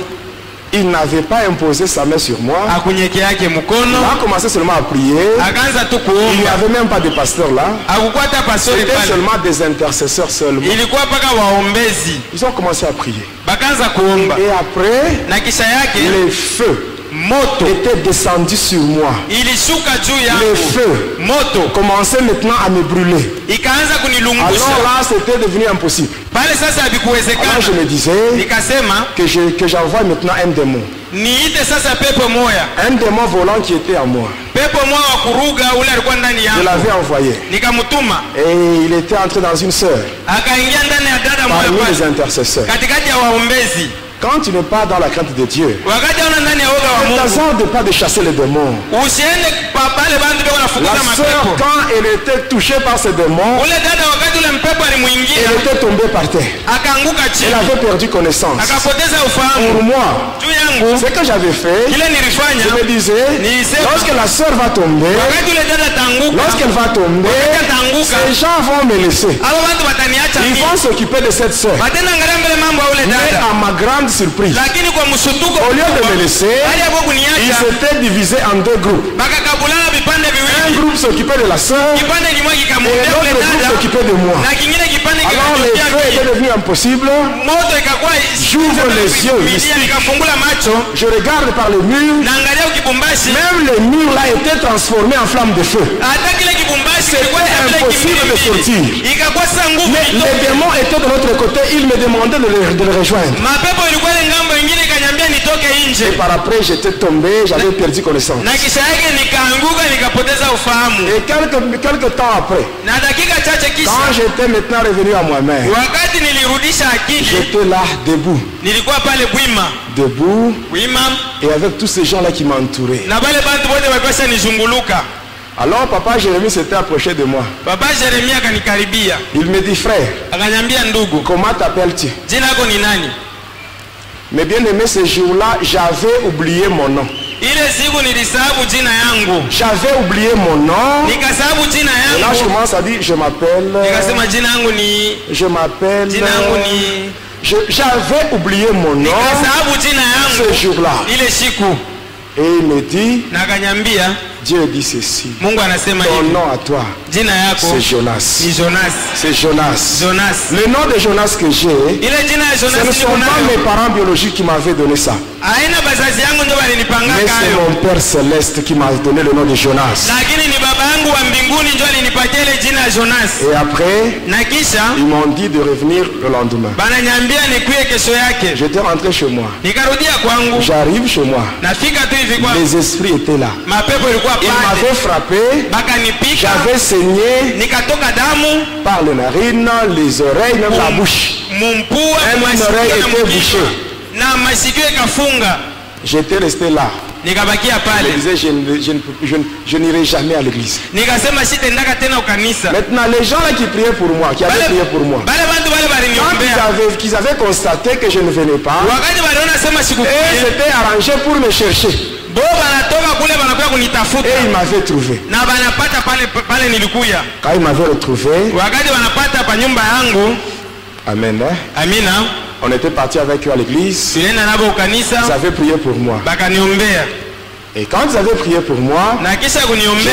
rentré. Nikarudia tena. Arrivé un jeudi, Nafika jeudi moja j'étais dans ma hivi. chambre. Nilikuwa mchumba yangu. Et étant dans ma chambre, Mwenye kupatikana ndani ya chumba. je dis seulement ceci. Nikasema Je hivi. me disais à moi-même, Nikasemezea ndani yangu si mwenyewe. le diable pouvait me remettre tout ce qu'il avait pris. Kama shetani anaweza kunirudishia vile vyote alishaunibeba. Amen. C'est ce que j'avais dit. Ndio kile nilisema. Je m'étais mis au lit. Nikapanda pa Le kitanda. matin vers 5 heures, Na asubuhi ma 5 heures. je me réveille, je regarde sur la table. Nalamuka naangalia pa meza. Il y avait un flacon Palikuwa kachupa qui kamoja. contenait mes ongles, ma salive, mes cheveux. Mule mulikuwa mankucha yangu, mate yangu, Tout était na là. nywele yangu. Yote ilikuwa ndani ya kale kanchupa. J'avais dit, si le diable pouvait me remettre, Nasema kama shetani s'il pouvait aliweza remettre ce qu'il avait pris, aliweza kunirudishia bila j'avais kuchukua. réclamé Nilibilomba et il avait remis. na anavirudisha. Même toi, tu peux réclamer ce que les sorciers ont volé dans ta vie. Hata wewe unaweza Tu peux réclamer au nom de Jésus. Il faut remettre. Il faut remettre. Il faut remettre. Batakurudishia. Et quand j'avais vu cela, Wakati niliona ile j'étais sorti. nikatoka. J'arrive dans la toilette, je jette cela dans le trou du WC. Nafika kule kuwese na itupa muntundu ya wese. Et j'étais rentré dans ma chambre. Nikarudia mchumba. J'arrive dans ma chambre, Nafika mchumba je yangu. regarde sur ma table. Naangalia pa Le meza. petit flacon que je venais de jeter, Kale kanchupa kale natokea kutupa. je le retrouve encore sur la table. Nakakuta tena pale pa meza. Alors je me dis, Nasema najambia cette fois-ci, hii mara je l'amène à l'église. niipeleke sasa kukanisa. Et j'étais parti à l'église. Nikaenda kukanisa. C'était le vendredi 19 décembre. Ilikuwa mkazitano 19 Desembre. Et j'étais arrivé à l'église. Nafika kukanisa. On avait prié pour moi. Baliniombea. Et après, on m'avait dit, Na kisha la bananiambia nuit, usiku nous aurons une veillée de prière. tutakuwa na makesha ya Il maombi. faut que tu fasses tout pour venir ici. Fanya yote ukuwe mwile makesha. J'ai rentré chez moi. Nilirudia Mais avant kwangu. d'arriver chez moi, Mbele ya mimi kufika je kwangu vais passer nilipita chez la sœur qui était la mère de ma fille. kwa ule dada alikuwa mama yake ya binti wangu. Je lui avais dit ceci. Nikamwambia hivi, Moi aujourd'hui, mie leo j'ai décidé nachukua mpango de rompre ya et kukatana de donner tous mes fétiches. na kuleta madawa yangu Je sais yote. que toi tu as vécu avec moi. Na yeye kusema wewe uliishi na mie. Donc tu es possédé aussi. Ni kusema unaisha kushikwa. Ainsi le soir tu vas m'attendre ici. Magharibi utanichunga Je hapa. viendrai te chercher pour qu'on aille ensemble avec l'enfant à l'église. Nitakuya kukuchugua ili twende pamoja na mtoto kukanisa. J'étais rentré chez moi. Nikarudia kwangu. Arrivé chez moi, je trouve sur ma table une lettre ultimatum. nikakuta kwangu mukanda moja unesha kuandikwa. Quand j'avais ouvert la lettre, Wakati mina fungua j'avais lu le mukanda, contenu. Maintenant, à la fin, là, il y avait un cercueil et une croix qui était gravée avec le sang humain comme signature. na kumwisho ile mukanda, kumwisho kulikuwa sanduku ile banashikiaka batu na msalaba ilikuwa pale saa vile saini ile banawekaka chini ya Alors, mukanda. quel était le contenu de la lettre? Ni binini banaandika ndani ya ile mukanda? On avait dit ceci. Banasema hivi: Comme tu cherches à nous fausser compagnie, saa vile unatafuta barafiki babaya,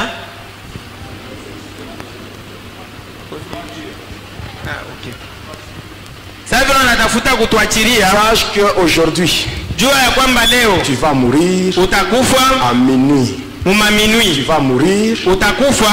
Ça, c'est la décision du grand maître. Hii njo mwalimu mkuu anachukua kama mpango, Et c'est lui qui avait écrit cette lettre-là. na ule aliandika ile mukanda C'était le docteur Kailash Paiba qui est parmi les divinités indiennes. ilikuwa Dr. Kailash Paiba mwenye kuwa katika bamungu bakihindi.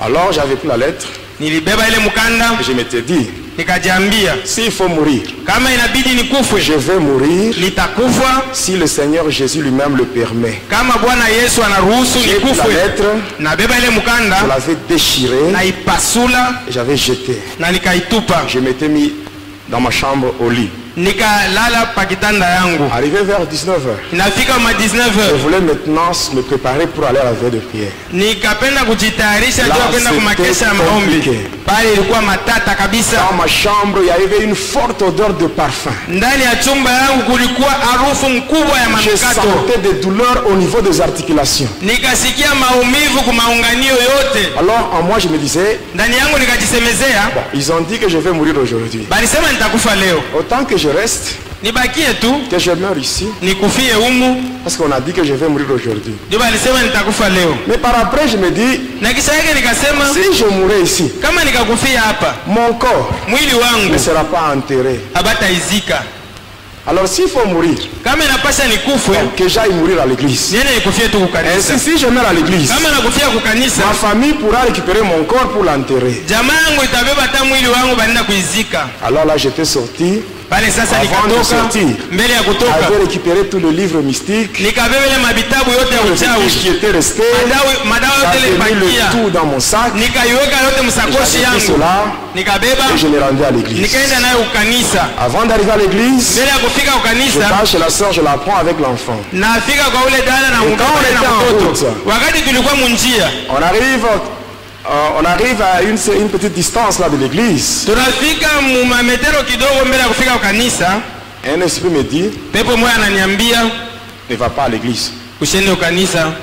J'ai dit à la sœur, Namwambia ule dada, bon, moi je rentre par ici. mimi narudilia tu hapa.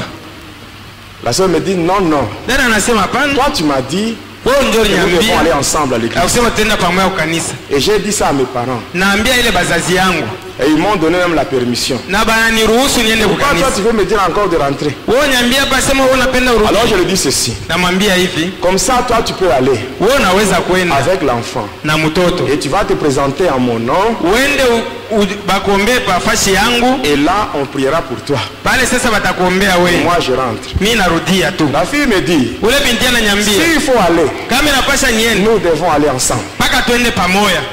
Alors tellement qu'elle insistait, Sasa vile alikaza sana, je m'étais énervé. nikashirika, Je lui dis ceci. nikamwambia Je hivi, vais maintenant te frapper. nitakupika, Je vais te frapper. nitakupika. Et elle me répond, Sasa bon, ananijibu, s'il faut me frapper, kama inapasha unipike, frappe-moi. unipike, Mais après cela, na kisha ile nous irons ensemble. tutaenda pamoja kukanisa.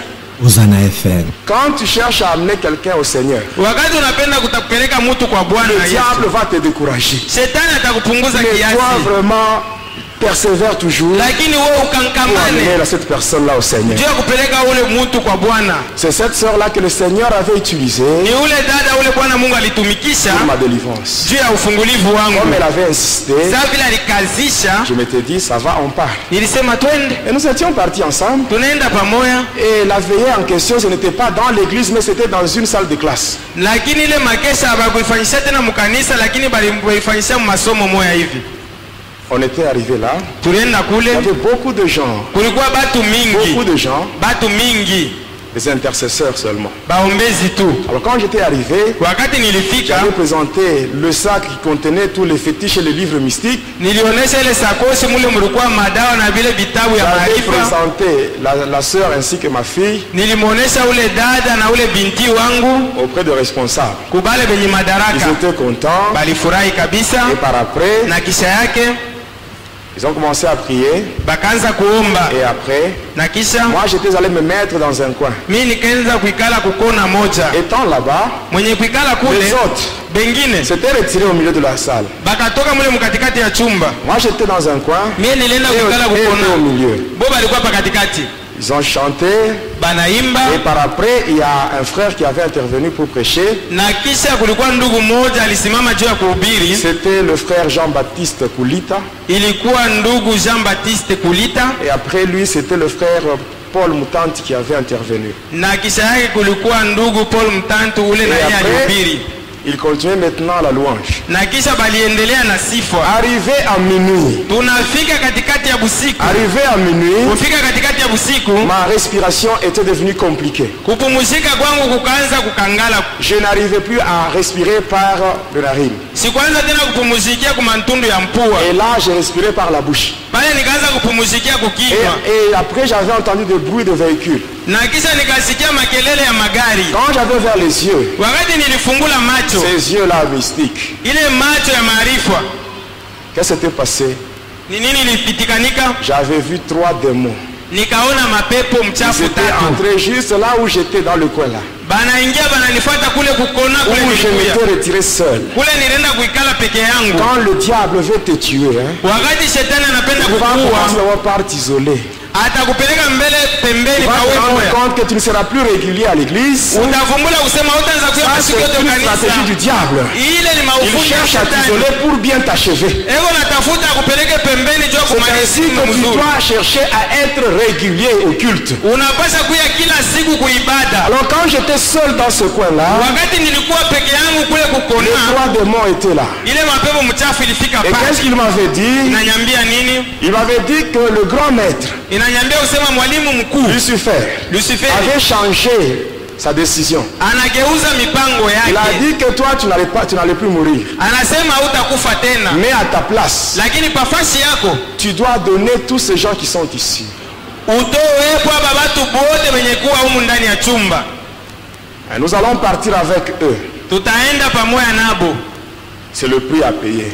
njo bei ile utalipa kukifo yapo. Alors, je m'étais retourné Nikageuka sasa pour voir ces gens-là. juu ya kubaangalia bale À bantu. ma grande surprise, Kwa msutusho mkubwa, je regarde dans la salle. naangalia ndani ya chumba, Il n'y avait personne. amukwe tena mutu, Il n'y avait personne. amukwe tena mutu, Même le démon aussi. hata mapepo Eux aussi avaient regardé. nayo Il n'y iliangalia, avait personne. haikuone Mais mutu. au milieu de la salle, Katikati ya chumba là, je voyais juste une couleur rouge. nilianza kuona tu rangi C'est tout ce mwekundu, que je voyais. ndio kile nilianza C'est tout ce kuona. que je voyais. Mais ces gens-là, je ne les voyais pas. Lakini bale batu Même les démons n'avaient pas vu ces gens. hata À mapepo part haikuone cette bale couleur batu. rouge. Ikawa ile Oh rangi mes mwekundu. bien-aimés, le sang de Jésus rend invisible. Wapendwa, Les démons damu ne ya peuvent Yesu pas Kristo voir si vous êtes caché dans le sang de Jésus. iko nafanya kitu kisionekane kama Alors- unapichama ndani ya damu ya Yesu. Quand je n'avais vu personne, Wakati sikuona on me dit mtu, comme tu n'es pas capable de nous donner ces gens, banasema vile aona mkipima kutupatia babantu, toi-même tu vas mourir. wewe mwenyewe kuya hapa. Alors l'un de toi avait une lance. Mmoja wale batatu walikuwa na Et avec mkuki sa lance, il m'avait blessé au niveau du cœur. na ile mkuki yake akanitwanga paro, J'étais tombé par terre. nikaanguka Et là, chini, j'avais poussé un cri de détresse. nikapiga kelele C'est à ce kubwa. moment-là que ces gens qui étaient là, Mwile wakati wale bantu walikuwa ils étaient pale venus. banakuya sasa Et bote, quand ils étaient venus, wakati walikuya les 3 démons s'étaient retirés. ile mapepo tatu Ils étaient cette kakimbia fois-là à l'extérieur. ikaenda kusimamia nje, On m'avait pris banani et on m'avait mis nyangula, au milieu de la salle. bananiweka katikati ya chumba. Quand vous avez vos yeux charnels, vous n'allez pas voir la plaie ou la blessure que j'avais. Na macho yako ya kimutu au utaona ile Mais avec mkuki na les ile yeux kilona spirituels, vous nilikuwa allez voir nayo, ce qui était au niveau de mon cœur. lakini mu macho yangu ya kiroho niliona kile kilifanyishika paro J'étais yangu. là, par Nilikuwa terre. pale nesha kulala chini, J'étais là par terre. nilikuwa pale nesha kulala mubulongo Avec des douleurs terribles. na maumivu ya nguvu. Alors quand je sentais ces douleurs, wakati nilisikia ile il y maumivu avait certaines choses que je n'avais pas encore confessées aux hommes de Dieu. kulikuwa vitu vingine vile nilikuwa siakiri kubatumishi ya Mungu. Alors là, je me disais, c'est le moment maintenant de parler. Sasa mimi nasema njoo wakati ya mimi kubisema Juste yote. quand je voulais ouvrir ma bouche, ma mâchoire était bloquée. Wakati nilipenda kufungula kinywa balinifunga mbanga, Tout était bloqué, yote vilifungika, mais les douleurs continuaient. maumivu iliendelea, Insupportable. sikwanza kuivumilia. Et par après, Na kisha yake qu'est-ce qui s'est passé? ni nini Je ilipitikanika? sentais maintenant le froid m'envahir en commençant par les orteils. Nikasikia sasa baridi moyo inaanza kupanda, inaanzia lwa kumikulu, Et ça montait jusqu'au niveau de la tête. inanipanda inafika mpaka na Et pendant que je respirais, je sentais comme si mes poumons étaient troués. wakati nilianza kupumuzika, nasikia sema sawa mafafa yangu inaisha kutoboka, Des douleurs insupportables. maumivu ile sikuweza kuvumilia. Et par après, Na kisha yake je voyais maintenant des différentes couleurs qui s'échangeaient dans la salle. nikaanza kuona marangi ya kuachana ikianza kubadilishana ndani ya chumba. Et par après, Na kisha j'avais senti comme s'il y avait quelqu'un nikasikia sasa vile kuko mtu qui avait coupé une veine dans mon corps. ule akakata mshipa moya wa mwili Et c'est à ce wangu. moment-là que j'avais expiré. Kwa ile wakati sasa nikakufwa, Et là, j'étais sorti de mon corps. na kisha nikatoka mwili wangu, Je me mets à côté de mon corps. nikaikala pembeni ya mwili Je wangu. vois les gens en train de frapper mon corps pour le réanimer. Naona bandu beko na pika mwili wangu juu ya kurudisha pumzi ya uzima. Le frère Jean-Baptiste Koulita, qui est médecin, Ule ndugu Jean Baptiste Kulita mwenye kuwa munganga il avait essayé de repérer les signes vitaux. akapima kubeba masinyi vito, Il a dit aux autres, anaambia bengine la personne est morte. huyu mtu anakufa. Tout ce qu'il disait là, Yote ile anaanza kusema j'entendais tout. nilianza Mais kubishikia, eux ne pouvaient pas entendre ce que moi je pouvais dire. lakini baba kwanza kushikia bile nilianza kusema. J'étais là, Nilikuwa pale j'ai regardé, nikaangalia, les gens pleuraient. batu wanaanza kulia, Ceux-là qui n'avaient pas le sang-froid, bale habakuwa na roho nguvu, ils commençaient déjà à pleurer et ils prenaient fuite déjà. banaanza kuria na kukimbia. Et par après, Na kisha les démons qui étaient à l'extérieur, ile mapepo ilikuwa ils nje, m'appellent en me disant, viens, c'est maintenant l'heure du grand départ. inanyambia sema kuya, njoo wakati wa kwenda sasa. On était sortis.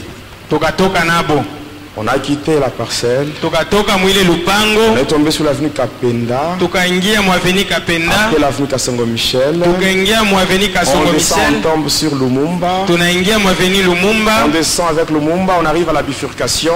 tukafika pa mapanda Là où il y njia a l'église catholique Sacré-Cœur. pale peko kanisa Katolika On Sacre prend la Cœur, route qui va vers la commune de Panda. tukaenda mwile njia nenda mkomini ya Panda, Et là, on dépasse l'hospice de Gaillard, on arrive au cimetière de Sapin. na pale tunapita hospice de Vieillard, tunafika ku cimetière ya À Sapin. partir de là, on était entré Kwanzia pale tukaingia pour se retrouver dans le monde des cimetières. juu ya kuingia mudunia ya masimetiere. Arrivé là-bas, on m'avait accordé une soutane d'emportement de couleur noire. Bakanipatia kanzo moya ya rangi Et mweusi, c'est ce qui m'avait projeté vers le monde astral.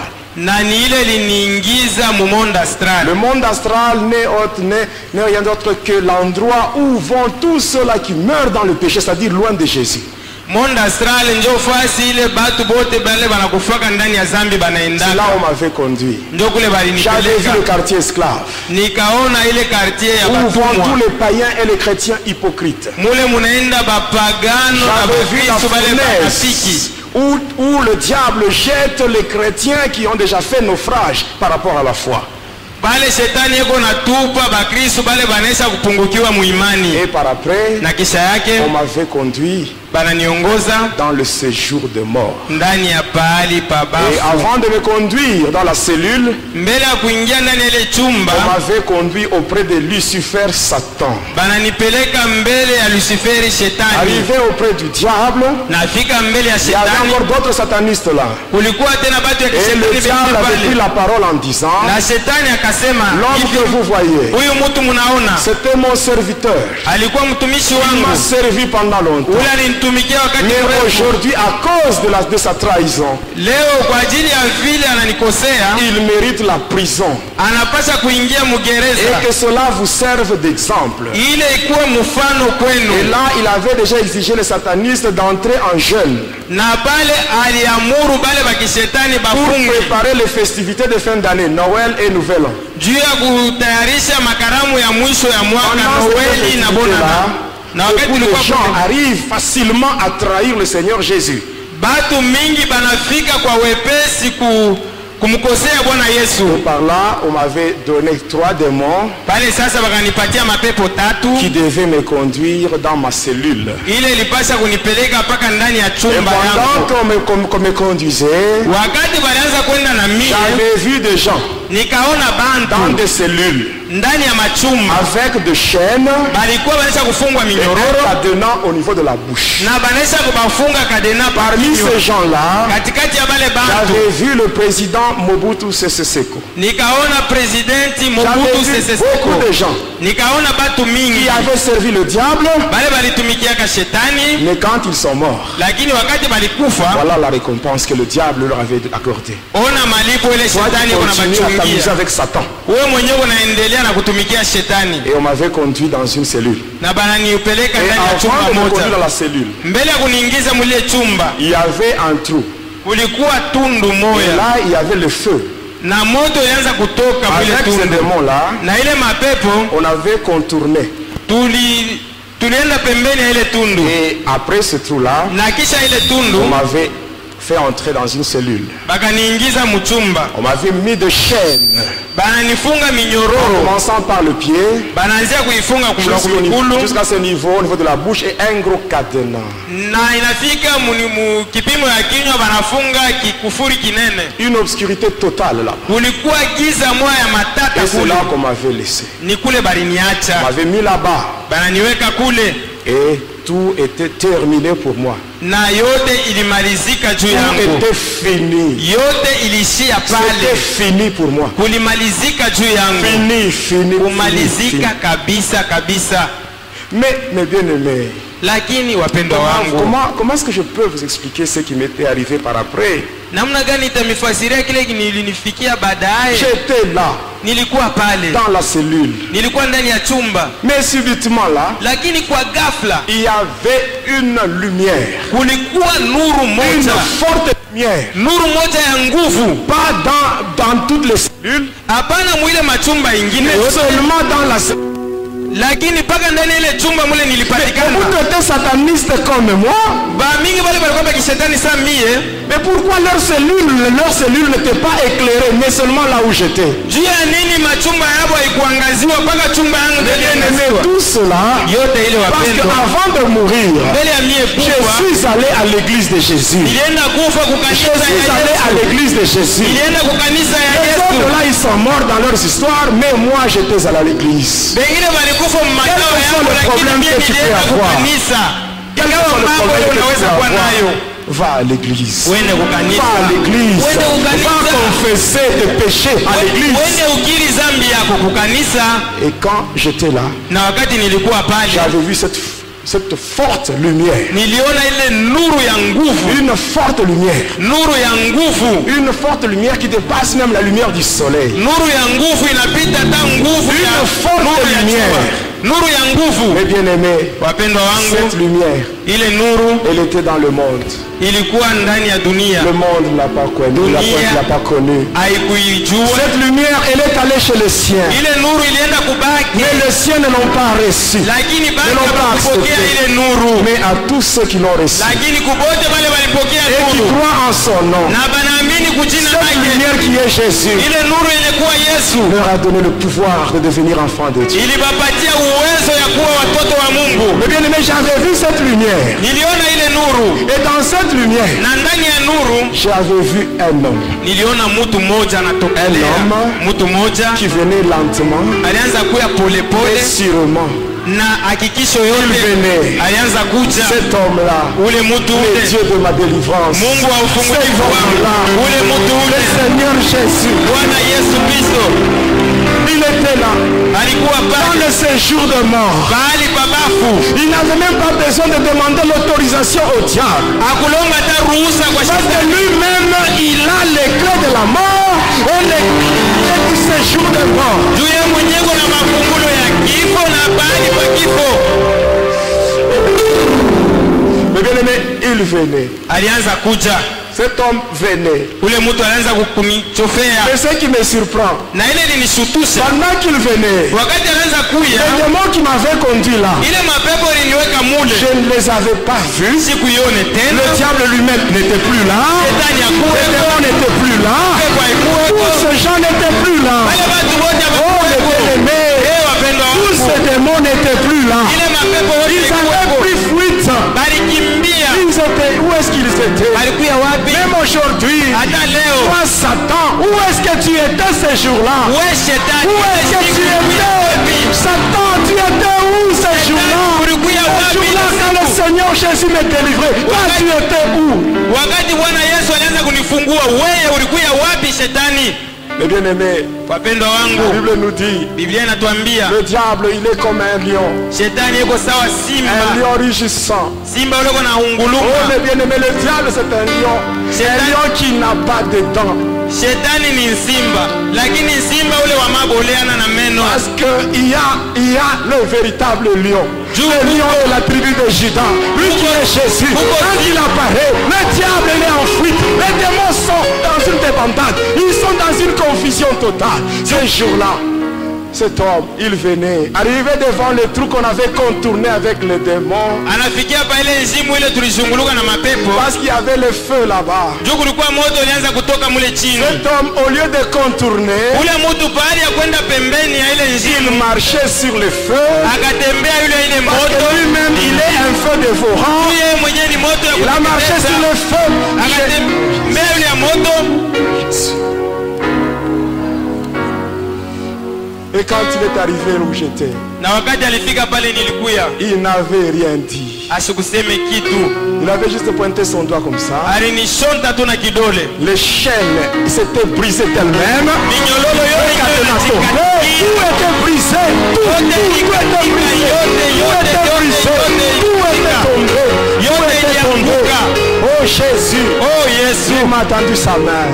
ananinyoshea Il m'a mkono, fait sortir de là. ananitosha pale. J'étais sorti de là. Nilitoka pale, On n'avait pas contourné ce trou de feu. Et on hatukuzunguka était ile passé nzimu, avec lui sur le feu. nitembea naye pamoto.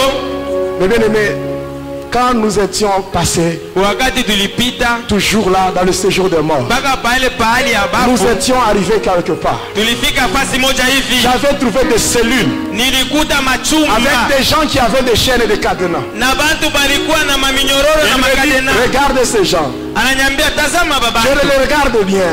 na batazama Il mzuri. me dit, tu sais, tu connais celui qui a conduit ces gens ici. Unajua ule alibaleta humu, Je regarde bien ces gens. tazama hapo Ce vizuri. sont des gens à qui moi j'avais donné le fétiche. Ni bantu bale mie nilipatia madawa, J'avais donné des fétiches à ces gens. nilipatiaka bale batu Et ils madawa étaient morts sans donner leur vie à Jésus. na barikufa bila kuamini Ils Yesu, étaient là avec des chairs. barikuwa pale na Et minyololo, il me regarde. Et il bananiangalia, me dit, est-ce bananiambia que tu connais le prix que j'ai payé pour une âme? unajua bei ile nililipa juu ya nafsi moja Est-ce que tu iokolewe? connais le prix que j'ai payé pour une âme? Unajua bei nililipa juu ya nafsi moja Mais toi iokolewe? qui m'écoutes ce soir, Wewe mwenyewe unanisikia est-ce magharibi que ya tu leo, connais le prix que Jésus a payé pour toi? unajua bei ile Yesu alikulipia Est-ce que tu wewe? connais ce que Jésus, ce qu'il a payé pour que tu sois chrétien? Unajua kile Yesu alifanya ili ukuwe Mkristo? Pourquoi tu continues encore à pécher? Juu ya nini unaendelea na kutenda dhambi? Regarde ce que Jésus a subi. Ona kile Yesu aliishi, On l'a insulté. balimutusi, On a craché sur lui. balimutemea On a mis mate, une couronne d'épines sur sa tête. baliweka taji ya miiba On a kwa kichwa introduit des yake, clous dans ses pieds et dans ses mains. balimutwanga misumari mu mikono na mu Il a mikono, reçu une lance entre ses côtes. anashapokea mukuki mumbavu Tout yake. cela pour que toi tu sois réconcilié avec Dieu le Père. Yote ile ili wewe upate kupatanishwa na Mungu Baba. Mais pourquoi tu continues encore? Juu ya nini Tu unaendelea? continues encore à obéir au diable Unaendelea na kumutii par ta façon shetani, de vivre, munamna par ya ton kuishi, comportement. mutabia yako. Pourquoi Juu ya tu nini? continues? Juu ya nini vile? Juu ya nini? Et après, Na na kisha yake j'avais vu encore d'autres cellules qui étaient vides. nikaona machumba ingine amkwe Et bantu il pointe son doigt devant. anashonta kumbele Et là, j'avais vu un écran.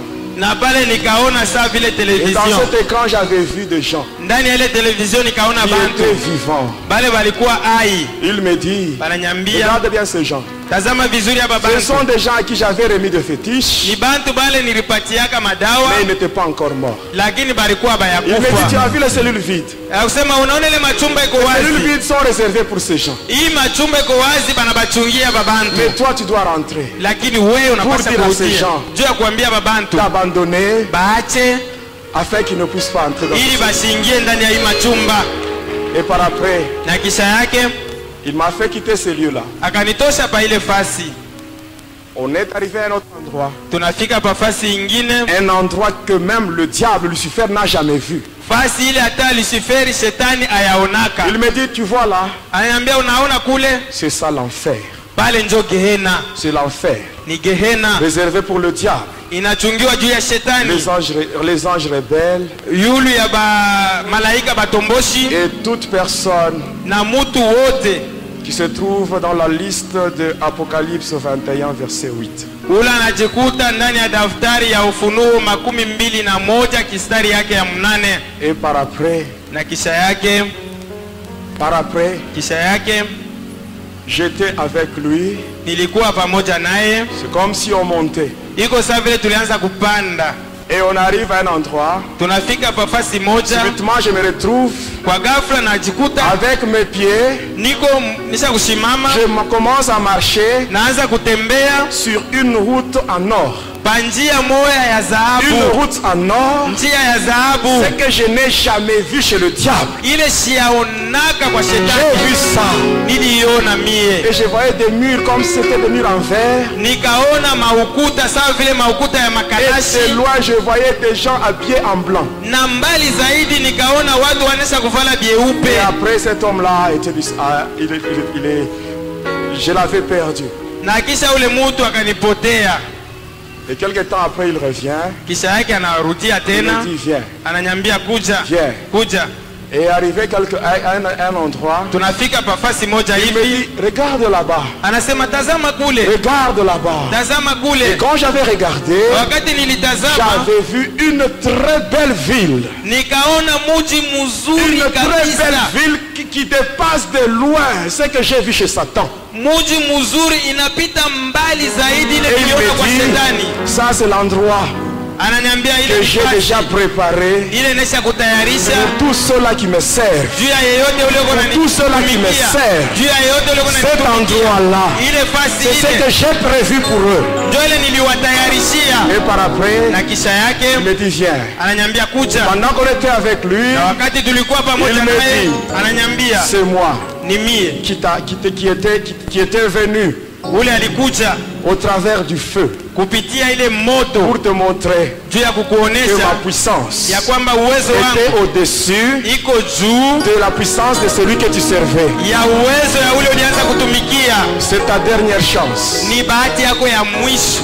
Maintenant, Sasa tu dois me servir. unapasha Tu kunitumikia, dois me servir. unitumikie, Mais sache que lakini jua ya tu vas kwamba beaucoup souffrir. utateswa Tu mingi, vas beaucoup souffrir. utateswa Mais je mingi, serai avec toi lakini nitakuwa pamoja na tous les wewe jours. masiku Je yote, serai avec toi. nitakuwa pamoja na wewe. Maintenant. Hapa sasa Va wende et dis-leur na ubaambie ce que j'ai fait pour toi. vile nakufanyizia, Car ce que tu connais ile unajua n'est pas pour toi seul. haina juu yako Et mwenyewe. pendant que je rentrais, Na wakati nilianza kurudia il s'était retourné. akageuka, Et après il me dit, na kisha ananiambia, il me regarde. ananitazama, Il me dit, ananiambia je reviens bientôt. niko nakuya Il dit, baadaye, je reviens bientôt. niko nakuya Et baadaye. subitement là, Na kwa ghafla j'avais vu une lumière devant moi. nikaona nuru mbele yangu, J'avais vu une forte lumière devant moi. nikaona nuru ya nguvu mbele Et yangu, subitement, na kwa ghafla je m'étais réveillé nikalamuka dans la salle de classe. ndani ya ile chumba Où il y ule avait, tulikuya. c'était le matin à 7 h du matin. Ilikuwa asubuhi ma 7h du Et matin, quand j'avais ouvert les yeux, na wakati nilifungula ceux macho qui avaient peur commençaient déjà à fuir. batu balisikia boka banaanza kukimbia, Mais d'autres étaient restés là. lakini pengine walibakia J'ai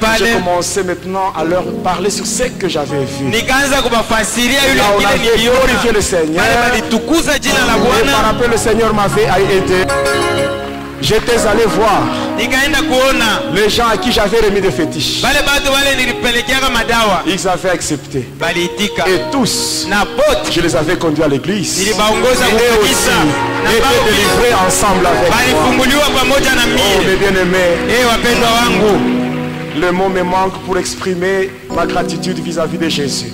misemo nanikosa juu ya kuonesha shukurani yangu mbele ya Son Yesu. nom soit glorifié. Jina yake itukuziwe. Que mon Dieu vous bénisse. Mungu wangu amibariki.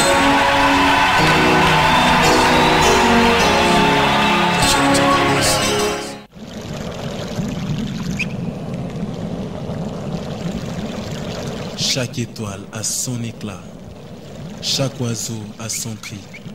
Écoutez le son de la différence. Découvrez le plus grand mystère dans le monde médiatique. 91.7 FM. Psaume 91.7. Hosanna, MCD Voice, la fréquence mystère, la fréquence mystère.